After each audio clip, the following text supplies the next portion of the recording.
আজিৰ পৰা হাইস্কুল শিক্ষান্ত পৰীক্ষা ৰূপৈহাটৰ শিঙিমাৰী মোহাম্মদ আলী উচ্চতৰ মাধ্যমিক বিদ্যালয় কেন্দ্ৰ দৃশ্য। ৰাজ্যৰ সৰ্বমুঠ 946টা কেন্দ্ৰত অনুষ্ঠিত হ'ব পৰীক্ষা।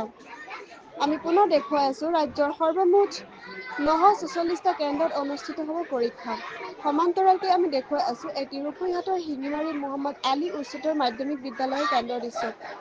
4,29,484 গৰাকী শিক্ষাৰ্থীয়ে অৱতীৰ্ণ হ'ব পৰীক্ষাত। তাকে লৈ আৰক্ষী প্ৰশাসনে কটকটীয়া নিৰাপত্তা গঢ়ি তোলা পৰিলক্ষিত হয়। ৰূপৈহাটৰ পৰা আবুল বাছৰ ৰিপৰ্ট। আপুনি ছাত্ৰ হয় আপুনি অভিভাৱক হয় অভিভাৱক আজি যিহেতু আপোনাৰ মেট্ৰিক চূড়ান্ত পৰীক্ষা হ'ব আপোনাৰ কেনেকুৱা লাগিছে? বহুত ভাল লাগিছে। আৰু অসমৰ গোটেই ছাত্ৰ ছাত্ৰীক আপুনি কি ক'ব? অসমৰ গোটেই ছাত্ৰ ছাত্ৰীক মই আন্তৰিক অভিনন্দন আৰু ধন্যবাদ জনাইছোঁ, যাতে তেওঁলোকে ভালদৰে পৰীক্ষাটো দিয়ে, সুচাৰুৰূপে পৰীক্ষা দিয়ে, ভাল ফলাফল পায়, সেইটো কামনা থাকিল মোৰ অন্তৰস্থলীৰ পৰা। অভিভাৱিকা হয় নাই আপুনি?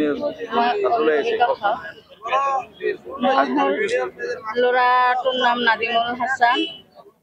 ল'ৰাটো ইয়াত পৰীক্ষা দিবলৈ আহিছে। মই সকলো ছাত্ৰ ছাত্ৰীক লৈ মই সিহঁতক অভিনন্দন জনাইছোঁ, যাতে সিহঁতে ভালদৰে পৰীক্ষা দিব পাৰে আৰু সিহঁত যাতে সফল হ'ব পাৰে। সেইখিনি মই সকলো ছাত্ৰ ছাত্ৰীলৈ মই আশীৰ্বাদ জনাইছোঁ, যাতে সিহঁতে ভালদৰে পৰীক্ষা দি সুনাম কঢ়িয়াই আনে অসমৰ।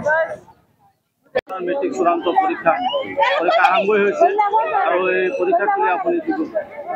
হয়, প্ৰথমে মই সকলো শিক্ষাৰ্থীলৈ মই শুভেচ্ছা জ্ঞাপন কৰিছোঁ আৰু নতুন শিক্ষানীতিৰ আধাৰত এয়া প্ৰথম 10ম শ্ৰেণীৰ পৰীক্ষা, মেট্ৰিক পৰীক্ষা আৰু সকলো ছাত্ৰ ছাত্ৰী খুব উৎসাহেৰে আহিছে পৰীক্ষা দিবৰ কাৰণে।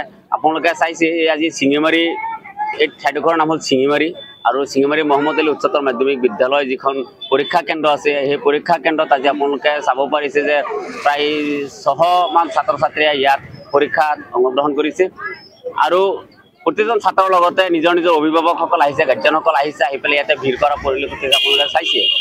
যিহেতু এয়া প্ৰথম ইহঁতৰ এটা দেওনা পাৰ হ'ব লৈছে আৰু বহুত মানে চিন্তাৰ ভিতৰতে তেওঁলোকক যে দেখা গৈছে যে পৰীক্ষা দিবলৈ সোমাইছে, কিন্তু যিহেতু গাৰ্জেনসকলে তেওঁলোকক পূৰা পূৰ্ণধৰণে উৎসাহ দি পেলাই ভিতৰত সোমাইছে, জানাই সাহসেৰে পৰীক্ষা দিব লাগে। শিক্ষকসকলেও নিজৰ নিজৰ ছাত্ৰ ছাত্ৰীক কৈ দিছে ধুনীয়াকৈ পৰীক্ষা দিবৰ কাৰণে আৰু ধুনীয়াকৈ চেকিং কৰি প্ৰশাসনিক যি আপোনাৰ কটকটীয়া নিৰাপত্তাৰ বেষ্টনীৰ মাজেৰে তেওঁলোকে পৰীক্ষা হললৈ সোমাইছে আৰু তেওঁলোকে পৰীক্ষা দিবলৈ বহিছে আৰু ইতিমধ্যে হয়তো পৰীক্ষা আৰম্ভ হৈছে আৰু আশা কৰোঁ সকলো ছাত্ৰ ছাত্ৰীয়ে ভালকৈ পৰীক্ষা দিয়ক, তেওঁলোকে ভাল ৰিজাল্ট কৰক, তেওঁলোকে গৌৰৱ কৰি আনক, দেশৰ সুনাগৰিক হওক।